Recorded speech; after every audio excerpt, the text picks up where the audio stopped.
Hey Spooklings, welcome back to my channel. Today I'll be making Halloween envelope flip mail, and I'm really excited because this video is sponsored by one of my favorite companies ever, Stamp Boutique Originals. I've been a fan and a follower and a customer for many years now. I have a huge collection of Stamp Boutique images, mostly from this artist Daniel Torrente, and I'll insert a picture here so you can see my collection. I absolutely love these stamps, I cherish them, and they are one of my favorite companies ever. So like I said, this video is sponsored by Stamp Boutique, and they were kind enough to send me these 5 beautiful stamp sets to create Halloween projects for you guys, and I'm so excited. So I'm going to show you really quickly the stamp sets I'm going to be working with. This one is called Take My Hand. Again, all of these are by the artist Daniel Torrente. This one is the girl version, and her name is Dancing Scarecrow. Then we have one of my favorites. This one is called Funny Haha, and it's a clown. I love him so much. I used to be scared of clowns, but now I'm not anymore, and I think this is so cute. So I apologize if you are watching and you are scared of clowns, but he's adorable. This one is Smurfy. I love him so much. I got him because he reminds me of Nosferatu. I'm gonna probably remove the hat from my project and turn him into Nosferatu because he's so freaking cute. And then we have Spongle. He's so fun. Now let's get into the tutorial.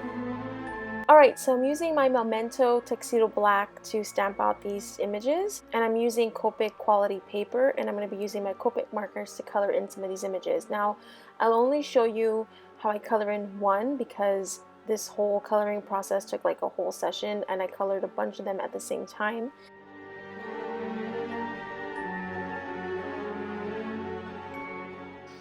So I'm going to be making envelope flip mail, and I'm using these marble envelopes that I found at Hobby Lobby, and immediately when I found them I knew I wanted to do this with them for Halloween. And I'm using this stencil I recently picked up from the new Bewitched collection by Echo Park, and I'm using Prima textured graphite. It's one of my favorite mediums to work with because when it dries, it's like this beautiful black, sparkly modeling paste. It's just really gorgeous, and I knew right away I wanted to use a stencil with that. And this envelope I created using some gray cardstock and my We Are Memory Keepers envelope punch board.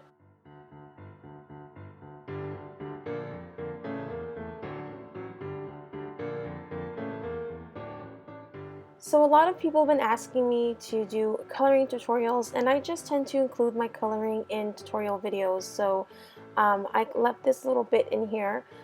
To color her, I'm using my Spectrum Noirs and my Copics, and I use them together interchangeably. The key to coloring with Copics or alcohol-based markers is to have at least 2, preferably 3 colors in the same color family. So for example, if you're using cool gray, it's good to have a cool gray 1, 3, and 5, or a 2, 4, and 6, something like that, so that you can create shadowing and that kind of effect when you're coloring. It's really simple because once you have those 3 markers, it's easy to blend them all together. So for her dress, I'm going to be using this orange color. If you guys want to know the colors I'm using, leave a comment down below and I'll answer you guys. I just don't remember off the top of my head. But I'm using different shades of orange, and I'm also going to use this brown shade that I'm going to use to add shadowing. So even though it's not orange, I use brown and different colors like that because it just emphasizes the darker parts of her dress. The one thing I really love about these Stamp Boutique images is that they're really easy to color because the artist already kind of creates shadow areas in the art. So I know where to add shadowing because this artist does a lot of sketch work, and typically when I see a lot of like lines, I just kind of make that section darker. So if you guys decide to pick up some Stamp Boutique images from this artist, Daniel Torrente, I feel like they're really good images to practice coloring. They kind of give you a map as to where to add the shading and the highlights.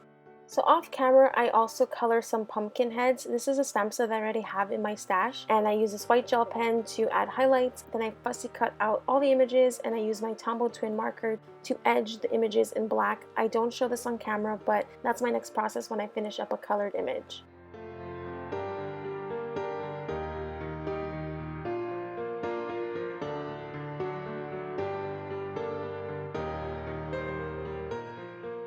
So now I'm going to work on the envelopes, and I'm using these Velcro dots that I got on Michaels as my closure.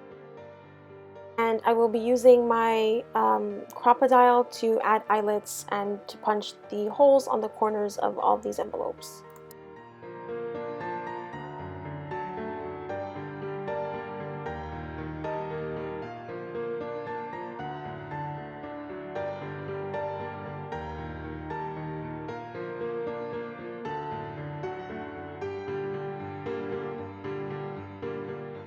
When making my envelope flip mail, I like to include 3 envelopes and 1 shaker card and a couple of tags. So here I am creating a shaker, and I made this mix off camera, but I'm thinking of creating new ones for my shop paper cakes. If you guys are interested, then let me know what kind of mixes you would like to see from me.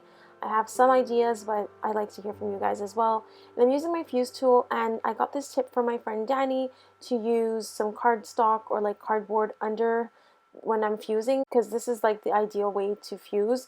The way I was doing before, it would always come apart, and my friend Danny gave me this tip, so thank you so much. And if you guys want to see, she does have a fuse tool tutorial tips and tricks kind of video, so I'll link it down below for you guys. And I'm just using these thickers to spell out spooky.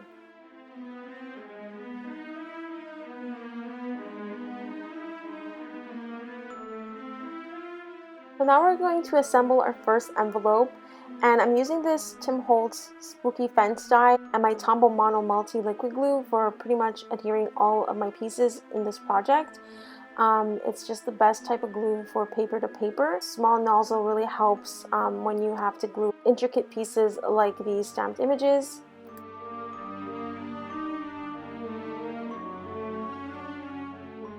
I just love the look that these marble envelopes create. They are vellum, so that's really cool. And I'm adding one of these pumpkins that I colored from my stash with this die cut. And these are some bird stickers from Michaels I've had in my stash for a while, and they went perfectly with the scene. I love how that bird just sits perfectly on her arm. It was like it was meant to be. I'm using these old stickers, I think they're from Jelly Bean Soup, and I just spelled out "You are delightful." And I'm adhering some bat die cuts that I cut out with my Spellbinder dies. And then I go over everything later on with my Wink Stella in clear to add some really pretty shimmer onto all the pieces. And to finish it off, I have to add some bling because it just adds the perfect finishing touch to everything.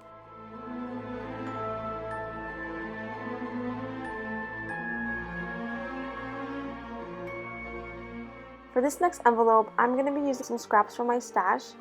And what I did here was I took the scarecrow and I covered his head with the pumpkin. I think he turned out really cute. It's one of my favorite images. They're just so cute. And I love adding these little pumpkins on top of other Stamp Boutique images. Pumpkins are amazing. I love them, and I just love doing this little trick.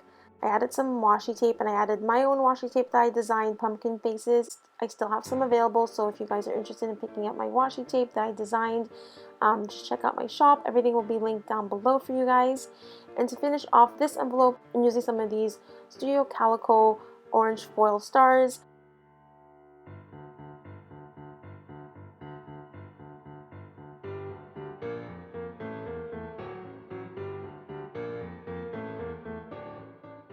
And I thought scary didn't really go well with this little guy because he's really cute, so I just spelled out not so scary with these little alpha stickers I have in my stash, and again adding some Wink Stella to make him sparkly.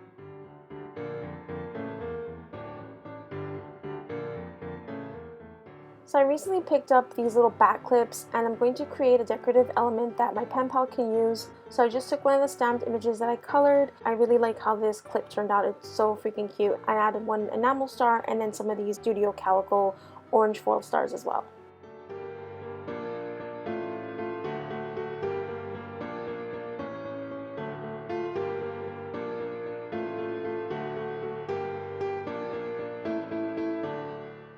For this next bit, I had this piece in my stash that I made years ago.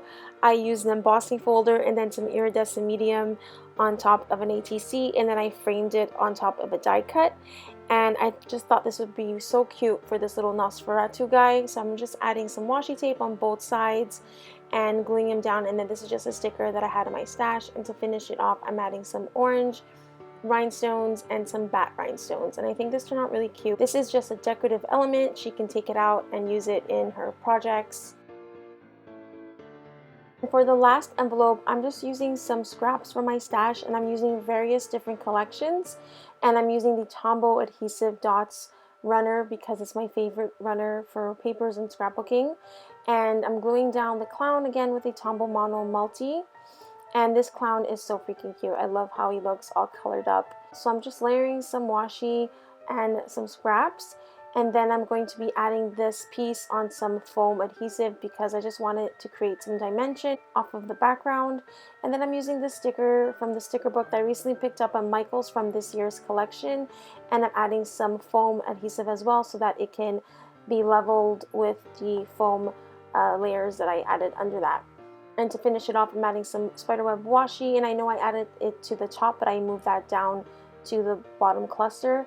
And then I'm finishing off with these stars again because I kind of wanted to create the same cohesive look throughout the whole project, and I think they turned out really cute.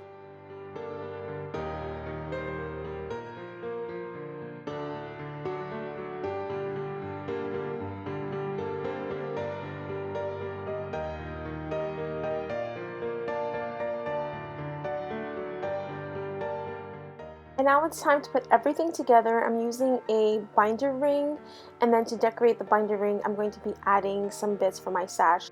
A couple of charms. This pumpkin charm is so freaking cute. I recently picked it up, and I'm going to start carrying it in my shop because I just really love them. And I added a gray flower tassel, and then this orange tassel from Michael's, and then I'm going to be adding some trims for my collection. And then I added some washi tape on these little plastic bobbins, so I'm just going to add some washi tape samples onto the binder ring as well for my pen pal.